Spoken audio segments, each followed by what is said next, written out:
مؤمن من آل فرعون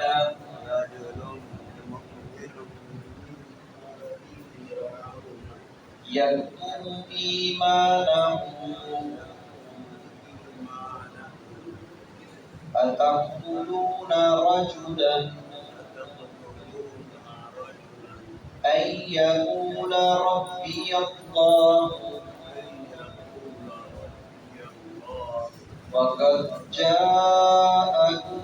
بالبينات من ربكم وإن يك كاذبا فعليه كذبه وإن يك صادقا يصبكم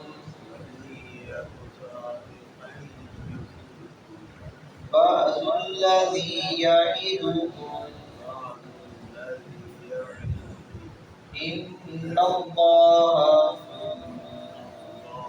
لا يهدي من هو مسرف كذاب.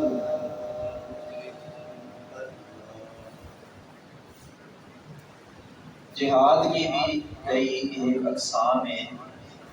جہاد بالقلم، جہاد بالمال، جہاد باللسان، اور اسی طرح جہاد بالسیف، تلوار کے ساتھ جہاد کرنا۔ یہاں اس مومن مرد کی بات چل رہی ہے، بات ہو رہی ہے جس نے ظالم بادشاہ کے سامنے کلمہ حق کہا، اور ظالم بھی کوئی چھوٹا موٹا نہیں، ظالموں کا سرغنہ فرعون، اس کا مقابلہ کیا، اس کے سامنے جرأت مندانہ موقف اپنایا۔ نبی اکرم صلی اللہ علیہ وسلم نے فرمایا کہ افضل جہاد کلمۃ حق عند سلطان جابر، افضل جہاد ظالم بادشاہ کے سامنے کلمہ حق کہنا ہے۔ تو فرعون نے جب کہا، حضرت موسیٰ علیہ السلام کو دھمکی دی، تو اس نے کھڑے ہو کر کہا، جو اپنے اس کے خاندان سے اور اس کا قریبی تعلق رکھنے والا تھا، جو اپنے اندر عرصہ دراز سے ایمان چھپائے ہوئے تھا، جب اس نے دیکھا کہ فرعون نے موسیٰ علیہ السلام کو فرعون نے دھمکی دی ہے، پھر اس سے رہا نہیں گیا کہ موسیٰ نبی ایک سچے نبی اور اللہ رب العزت کی طرف سے واضح آیات، دلائل اور معجزات لے کر آئے ہیں، اور پھر یہ ان کی مخالفت کر رہے ہیں، نہیں مان لگا تو نہ لے، یہ کیا اصول ہوگا کہ یہ قتل کرنے کے دربے اور قتل کرنے پہ تلا ہوا ہے۔ تو پھر اس نے کہا کہ نہیں، ایسا نہ کرو، اگر تم ایمان نہیں رکھتے تو نہ رکھو۔ اور موسیٰ علیہ السلام نے بھی یہی بات کہی، فلا تؤمنوا لی فاعتزلوا، پر ایمان نہیں لاتے تو مجھ سے الگ ہو جاؤ۔ یہی موسیٰ علیہ السلام نے بات کہی، اور یہی اس نوجوان نے یہ بات کہی۔ اس نے کہا کہ اگر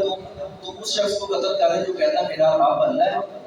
اگر تو تمہارے نزدیک نعوذ باللہ وہ جھوٹے ہیں، تو پھر ان کا جھوٹ، اس کا بوال انہیں پر ہوگا، اور اس کا رب اس کو اس سے نمٹ لے گا، اس کو خود اپنی گرفت میں لے لے گا۔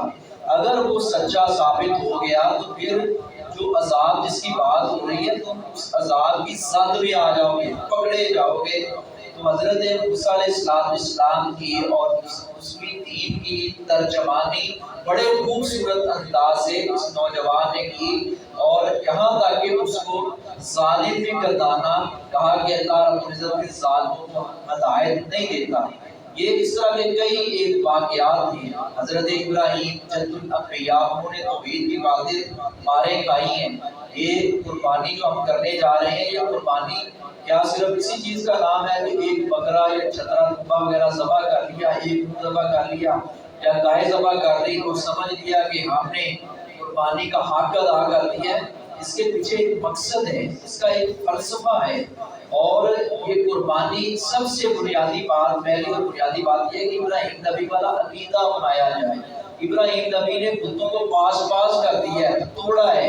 اور نمرود کا مقابلہ کیا ہے، ظالم بادشاہ کا، جس طرح حضرت موسیٰ علیہ السلام نے فرعون کا مقابلہ کیا ہے، اسی طرح حضرت ابراہیم خلیل اللہ علیہ السلام نے نمرود کا مقابلہ کیا ہے اور اس کو ناکوں چنے چبھائے ہیں۔ حضرت ابراہیم علیہ السلام اپنے موقع پر ڈٹے رہے۔ اسی طرح سورۃ البروج میں ہم پڑھ کر آئے ہیں، اصحاب اخدود وہ نوجوان جو کھڑا ہو گیا تھا اور اللہ نے اس کو ہدایت اور ایمان سے سرفراز فرمایا، تو اس نے بڑے بڑے لوگوں کے اصلاح کرنے کی کوشش کی اور کافی حد تک وہ کامیاب بھی ہوا۔ اسی طرح رسول اکرم صلی اللہ علیہ وسلم کے گلے میں آپ کی گردن مبارک میں عقبہ بن ابی معیط نے وہ ایسے کپڑا ڈالا اور ایسے اس کو کھینچنا شروع کیا تاکہ آپ کی گردن مبارک پر نشان پڑ گئے۔ حضرت ابوبکر صدیق کھڑے ہو گئے، کہنے لگے اس شخص کو قتل کرنا چاہتے ہو جو کہتا میرا رب اللہ ہے؟ تو نبی اکرم صلی اللہ علیہ وآلہ وسلم نے بھی جرت مندانہ موقف اپنایا اور آپ نے اہل کفر کے ساتھ، اہل شرک کے ساتھ کوئی ساز باز نہیں کی۔ یہی بات پابانگ دبل کہی ہے کہ اللہ ہی نفع نقصان کا مالک ہے۔ وقالا اور کہا راجل من ایک مومن مرد نے من آل فرعون، آل فرعون میں سے، جو چھپاتا تھا اپنا ایمان، یکتم جو چھپاتا تھا ایمان اپنا ایمان، اتقتلون کیا تم قتل کرتے ہو راجلن ایک آدمی کو ان یقولا اس بات پر کہ وہ کہتا ہے ربی اللہ میرا رب اللہ ہے، وقت اور تحقیق جاءکم آیا ہے تمہارے پاس بالبینات روشن دلائل کے ساتھ، روشن دلائل کوئی لگے چھپے نہیں، واضح ہے، سامنے معجزات دیکھ رہے ہو، دلائل دے رہے ہو، اپنی طرف سے کوئی بات تو کہہ نہیں رہے، من ربکم تمہارے رب کی طرف سے، وَإِن يَكُ كَاذِبًا اور اگر ہے وہ جھوٹا عَلَيْهِ كَاذِبُهُ اسی پر ہے اس کا وبال، اگر وہ جھوٹا ہے تو اسی پر اس کا وبال ہے اور اس کا رب اس کو پکڑ لے گا۔ وَإِن يَكُ صَادِقًا اور اگر ہے وہ سچا يُصِبْكُم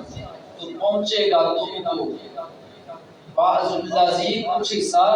عذاب کا، یعدکم وہ وعدہ کرتا ہے تم سے، اگر تو وہ سچا ہے تم کو عذاب کا وہ حصہ جسے کا تم سے وعدہ کیا وہ تمہیں پہنچے گا، وہ عذاب تمہیں گھیر کر رہے گا، تم اس عذاب کی زد میں آ کر رہو گے۔ ان اللہ بلا شبہ اللہ رب العزت لا یہدی نہیں ہدایت دیتا من ہوا اس شخص کو مسرف جو حد سے بڑھنے والا ہے۔ یہ فرعون حد سے بڑا ہوا تھا، اس نے حدود اللہ کو پامال کیا، اس نے حد سے بڑھنے کی، تجاوز کرنے کی انتہا کر دی، اور یہی اس نوجوان نے کہا کہ اللہ ایسے ظالم کو ہدایت نہیں دیتا ہے جو حد سے بڑھنے والا ہے، کذاب بہت جھوٹا ہے۔ اللہ رب العزت ہمیں موسیٰ علیہ السلام کی طرح، ابراہیم علیہ السلام کی طرح اور رسول اکرم صلی اللہ علیہ وسلم کی طرح توحید جیسا مشن اپنانے کی، اس کا داعی اور مبلغ بننے کی توفیق عطا فرمائے۔